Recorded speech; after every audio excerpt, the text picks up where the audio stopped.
Hello. So it's Monday, and it's the first Monday of the season. So we're going to do Monday morning quarterback. And I haven't done these all summer, so I figured you had plenty of stuff to keep you occupied. What are we going to look at today? I pulled up, this is Naked Security by .sophos.com. They have their own podcast, but don't listen to it. Listen to Security Weekly. I'm just kidding. If you prefer their podcast, fine with me. Just don't tell me about it. Actually, don't tell me about it. All right. So what do we got? Maybe we could talk about this. I don't know. I haven't read. I always, if you're new to this, I don't read these stories in advance. I just pick one and we talk about it a little bit, and I give you my take on it.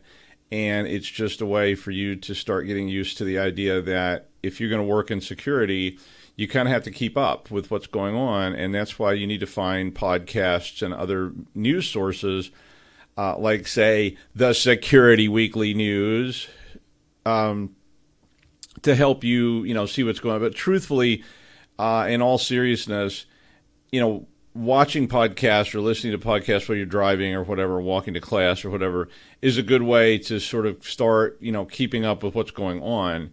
Most of the stuff that I know today about security that's current came from watching or being on podcasts. And, I remember the night somebody said Kubernetes, and I didn't know what Kubernetes was. And I was looking it up. I was like, what is Kubernetes? I never heard of that before. I didn't even know how to spell it. And, and that was the first time I had heard of Kubernetes or Docker or any of that stuff. And then suddenly it's this whole new world starts opening up. So find sources that you like. Like I said, it doesn't have to be mine. And I'm not here to pitch my program to you. There's a dozen podcasts, and maybe you don't like podcasts and you'd rather just, find sites. This Sophos site is pretty good. There's a lot of other outlets, but you need to find a way to get the sort of current things coming in, to you. You don't have to study every single one of them. You don't have to learn every single one of these things, but you need to find a way to sort of get into this community so that you can keep up with what's going on. And if you get where you just don't even know what's happening, I think you become a very vulnerable sort of security person. So find a way to do this. Let's see what this one says. So this is from Rapid7. The other thing you'll learn is that you'll start to see the same research companies and get used to them, FireEye, Rapid7, and so on. And again, that's good because you'll know who those companies are when somebody mentions them to you. So it says they uncovered a pair of risky security bugs. And I'm going to do this kind of basic. I know some of you know what I'm talking about, but we always have new people in the fall. This is a bug, and what they do is they report these things with a number. So the CVE number is a database that you can go to online, and it has the information about this particular vulnerability. And there's all kinds of tools and things you could use to do this, but you can always just go there and look it up. Okay, so what it says an attacker who knows the email address against which you register your product can effectively use your email as a password to issue commands to the system. Oh, great. Including turning the entire alarm off. Oh, my God. Oh, yeah. The affected product comes from the company Fortress Security Store, which sells 2 branded home security setups. So the bigger concern here to me would be that this company probably doesn't make these products. They probably just buy this board from somewhere, but they've identified it in these two. We'll see if they tell us if it's like a chipset or something like that. So there's 2 products they're home security systems. Wow, the intrepid researcher. They must know this person. Arvind Vishwakarma. Arvind Vishwakarma. I have to practice these if I have guests on, so some of them are hard. That's a little bit hard to say. Vishwakarma. It's actually not. You just have to practice. You just have to think about it a little bit. But this person is intrepid. They got to know this person or something. I mean, that almost sounds like acquired an SO3 starter system. Okay, so they bought one. They also sell fobs, sensors, et cetera, pet immune motion detectors, blah, blah, blah. And of course, the intrepid researcher Vishwakarma was able to compromise it. Yeah. So this is called Internet of Things, and Internet of Things is a very, very loose term that's designed to describe anything that you bolt onto a Wi-Fi network. So a drone, a security system, Hue light bulbs, Alexas. Oops, I'm not supposed to say the Alicias. We don't say the X word and the S word.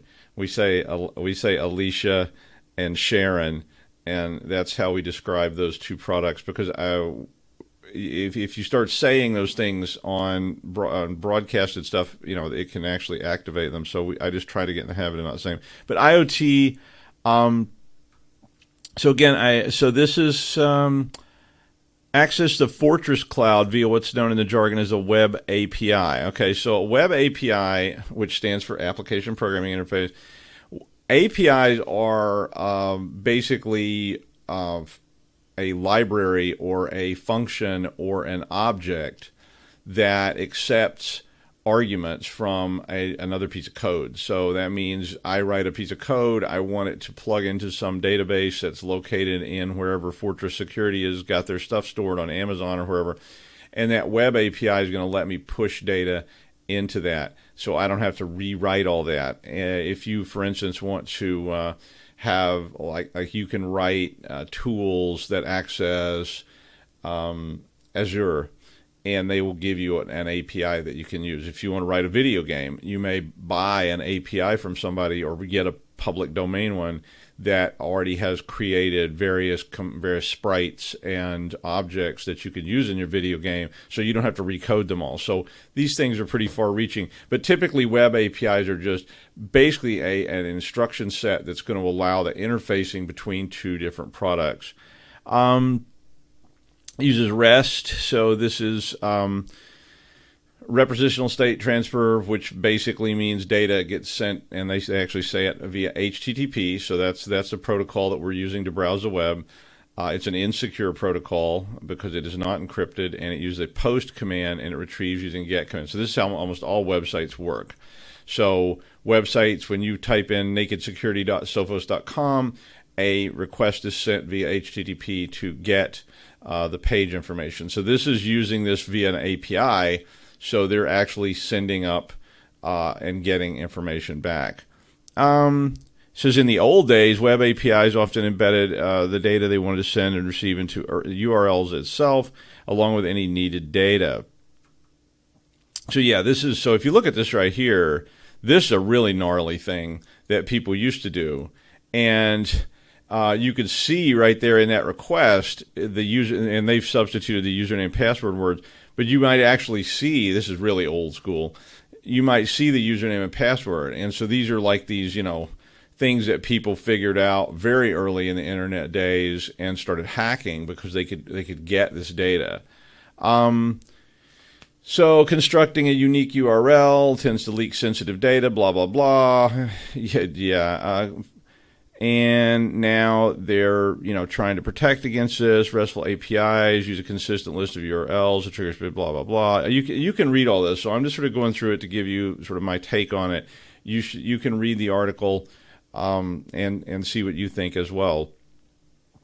So if you're using Sophos, Intellix, and these product names are the hardest things to pronounce. Intellix. Intellix sounds better, right? Yeah. Intellix sounds, let's not go there. Intellix sounds better. To do live threat lookups, you first need to authenticate. So this is a product that Sophos is making. They're obviously using this as a way to pitch their product. So this is why a lot of these things are written. But that doesn't mean it's not valid. A RESTful authentication on your username and password. Intellix only accepts HTTPS. So HTTPS is an encrypted version of HTTP, which means that if somebody in between you and the other end intercepts it, they just get a bunch of encrypted garbage. So that username and password is not going to get, it's sent, but it's sent encrypted, so it's harder for somebody to extract. So this Fortress API is doing something very similar to this. So this is just a protocol that's going to allow someone to exchange information with an online site in the background. So this is not an active behavior. So you're not doing it necessarily. This is how the back end actually handles it. And so they use this example of how Intellix, oh, Sophos, Intellix, however I'm saying it's probably wrong because I'm terrible at those things. Intellix, but so Fortress API works in a similar way. But Vishwakarma found that he did not need to go through the authentication stage up front. Oops. So basically, some programmer did not handle this correctly. So even though so this is what he set. He set the username to XXXXX, and he received a reply. So what this person's doing is, as a white hat or gray hat or whatever Vishwakarma is, he is basically, I'm trying to be good with the pronouns, they are probably, just crafting these requests in Python or some other tool to see what happens. So this is a really old kind of introduction to hacking. Public-facing stuff, which means you're not breaking the law by querying it exactly. Be careful about this stuff. Vishwakarma basically crafted a request and sent that request. Probably, I mean, it didn't have to be Python. It could be Golang or any other language that you prefer. But Python would work pretty well for this. Crafts this request because the API is public. So they would let you have the API, so they tell you how it works, because you'd have to know in order to develop the other side of it. And so Vishwakarma basically did that, and instead of putting a username in, put in XXXXX or something that they didn't tell anybody, and got a reply back that contained a JSON. So a JSON is just a format that is used, labeled IMEI. That's usually a mobile phone card number. I should read ahead. There's short for International Mobile Phone Equipment Identity. So this is a very important number on your phone. And yeah, there's a little tip. Dial the magic phone number. It's magic. Star pound 06 pound, and it will show you your IMEI. Not all phones do that, but I think most of the modern ones do. But these are used to track phones. So why did that come back? He got a JSON string labeled IMEI, is that his IMEI? Well, I guess we should. Blimey, mate! I've never heard that. Arr, blimey! Actually, I guess that's a British. Yeah, blimey, mate. IME? I have never heard that. I always say IME. I'm always wrong on acronyms, so I guess it's an IME. IME. You're strongly advised not to reveal it to anyone else. Yeah, you think? You certainly shouldn't use your IMEI if as a public username or a public identifier. Yes, because if people can get this IMEI number, they can compromise your phone. So you don't really want to be passing that around. And IMEI grabbing apps are considered malicious by default. Okay, so even though entry-level, this is getting too long, even though entry-level SO3 doesn't take a SIM card, it only works via Wi-Fi network, it seems, so they're just using this. I guess they're using the field. Since they don't use a SIM card, they don't need the IMEI like buffer or whatever, so they may be using it as an identifier just because it's a handy thing to use. Oh, actually, it says so that I wouldn't say so they can share. I would say so that they can. Well, I guess that's what they mean, is that they can use the same source code as their bigger model. So the S6 Titan, which does have a SIM card. It's not just a username, which would be bad, but it's a full-blown password that can be used as a valid authentication token. So an authentication token is some kind of, and of course the more sophisticated it is, the better. When you create a session with something that's going to be secure, that authentication token is used to identify you. And if somebody else can figure out what these tokens are because they persist or because they're easy to predict, somebody else may be able to take over your session, which is a sort of a very simple explanation for what is called a man-in-the-middle attack. In other words, simply by knowing your Fortress username, Vishwakarma could acquire your IMEI. Oops. And then simply knowing the IMEI could issue authenticated commands to your device. Ouch. So then Vishwakarma is now pushing information and is using the IMEI and the username to push commands onto your home security system. Oh yeah, that's just great. Op appears to stand for operand, data supplied to computer function machine code instruction. The value 0 gives you operate and the command activate. So guess the email address. How hard is that to do? And you may say, well, how could somebody guess an email address? Well, what they do is they just do this in bulk. So I'll leave it to you if you want to read the rest of this. Then there's guidance for what you might want to do, et cetera, et cetera, et cetera. But so I guess the reason this caught my eye and I wanted to talk about it a little was called credential stuffing. So credential stuffing is a technique that involves acquiring usernames and passwords, and people tend to use the same username and password on everything. So if I can either guess your email address, and how do I guess your email address? Well, first thing I do is I look you up. I find that you go to Roger Williams University, so the chance that you have an email that is dwight@rwu.edu is pretty high. So did I use that same username, dwight@rwu.edu, on a whole bunch of different sites? And if they can find a compromised site, so they go to some website that was compromised and is being sold off on the dark web, and they search it and say, oh, look at this, here's all these rwu.edu addresses. And they can take those then and try to see if any of them are sort of lucky addresses. Because, if they get one and it's dwight@rwu.edu and they say, wow, this guy is the head of security at Roger Williams, I wonder if they use the same password to log into everything. So that's one way to get email addresses. In this case, I would guess they're just going to scan the internet looking for these devices. And then they would have to do like reverse search. So scan the internet, find some of these devices, get the address where they're located. It's going to be a little bit of a twitch to get that. And of course, guessing somebody's email address via their IP address would be pretty challenging, but you could give it a shot. This is starting to sound just a little bit, it's definitely a horrible flaw, but it also is starting to sound a little bit unlikely. Some of these, vulnerabilities, while they're terrible vulnerabilities, the chance of this person doing that seems pretty far-fetched.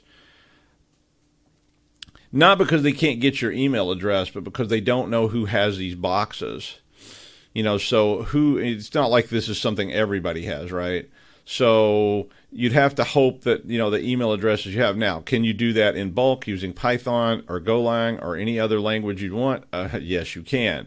So if you get a quadrillion email addresses off of the dark web and you take them and you embed them in a Python script that can then go out and scan the internet and try tons of different addresses, if this device doesn't have what's called shunning, or some kind of way to say somebody's trying to try a million email addresses to see if any of them are legitimate. I probably should have read the rest of this to see exactly what he says. He defeated the key fobs. He defeated all kinds of stuff. You need a high-end SDR setup, so that's a software-defined radio gadget. Hardware dongle costing, so all kinds of abuse. And a lot of good explanations here. So this is a pretty good article for you to read, despite its kind of, they seem to really be promoting this, but there's a lot of good stuff here. So he found the key fobs didn't produce a one-time code, so they just used the same code over and over and over again. So this is a classic man-in-the-middle type attack where I can take something over because it always uses the code 1, 2, 3, 4, 5, 6, 7, 8, 9, and So hover near someone's home, capture key fob, alarm off, transmission once, deactivate alarm later at will. So this is kind of like the old garage door hacks. We used to, long ago, you could get a garage door opener, and in the old days, they didn't have what's called rolling encryption, which is what he's talking about here. And garage door openers had like one of 4 or 5 codes set, and you could get one of those generic garage door openers, and you could just literally sit outside people's houses and try one of the 4 sittings until the door's open. I mean, it was also another old hack that someone asked me to look into once. This was very early. And it was just a bunch of, it was a bunch of kids being kids. People were messing with their neighbors with the TV controllers. So they could see through the window what kind of TV they had, and they had a generic controller they bought, I guess, at Radio Shack or something, and they would just sit across the street and flip the channels on the person's TV. And those people got really upset about it, and they were old, and they got really upset because, somebody kept changing their television channel to, like, why they were subscribing to pornography. I was like, I do anything, as long as nobody's being harmed, you can do anything you want. I'm totally cool with it. But I was like, if these 2 people were offended by the pornography, why did they have the channel on their system? Because they were paying for it. I mean, it wasn't like, it was like the Spice TV or something like that. I don't even remember what it was called, but the kids were like, they would flip it over. They knew what channel that was, and they would flip it over to that while the people were watching the evening news, and they got very upset. They called the police. The police called me, asked me if I knew anything about this, and I went and talked to people, and they were like, telling me what was happening and how, like, they'd be watching the news, and suddenly their TV would change over to porn, and I was like, wow. That's interesting. And when does this happen? And they were like, well, every night we're watching the evening news. And I said, well, I tell you what, tomorrow night, why don't I come over and I'll just sit here and watch the news with you. And so when they were watching the news, sure enough, bang, it flipped over to this Spice channel. I thought, well, it must be some kind of weird like reset code or something. And I literally just kept, I couldn't find anything. I couldn't find any information. And this was before the internet, mind you. But and I finally started thinking about, how would I do this? Is this some kind of a, I didn't know. And I just had to think it through. And I was like, what would cause this thing to change channels? And basically what we did was I put the cable receiver, the little thing that changes the channel, I put it in a paint can. And the paint can kept it from receiving any signals. So we turned the news on the next night. I put the paint can. Channel didn't change. Took the thing out of the paint can. The next night, channel changed again. So we started looking around to see if somebody nearby was maybe doing this. And at first, I just thought it was innocent. Like, it was like every night at this time, the guy next door decided to change his TV to the Spice TV or whatever. It was called something like that. And anyway, it turned out it was these kids across the street that were basically messing with people in their neighborhood, because the police started asking some other. This was a like low crime area, so it was in another state. But I guess this police officer was trying to help some of the people, and and other people were having similar problems, and so they finally they went to that house, and yeah. That guy was like, Daniel, get down here, and there's a 10-year-old kid going, kind of, Beavis and Butthead kind of thing. Anyway, I guess the at the end, I need to stop, but the end of all this is that, be careful with this kind of stuff. This is the kind of stuff we need to test as security researchers. Don't use your email address the same all over the place. I know they want you to. But if you use your Gmail address or any other email address and you use that as a username all over the place, and most of us that do that, it can definitely be a problem. The credential stuffing thing is, don't use the same password on every site. Because if you do, and somebody even just guesses your email address, they may be able to log into everything, And I saw a case where somebody used they used dwight@rwu.edu on their school account, on the bank account, on every account they had. That was their username, and guess what? Their password was the same on every single site. and a site was compromised out there in the world somewhere, and that when they got that username password combination, they just go out and they spray it on every site they can find with scripts. And because it's the same password, they got in their bank account and cleaned them out. So don't, especially on anything that could cause you financial harm, be sure that you use the same account there. Anyway, I'll shut up now. That was the first Monday morning quarterback of the year. So cool article. If you want to check it out, you can go to nakedsecurity.sophos.com. It's on the front page today. The article is actually from Thursday. So it was a little older article, but nevertheless, there you go. So if there are things you want to hear about on this show, feel free to drop me a line. Thanks for watching. Bye.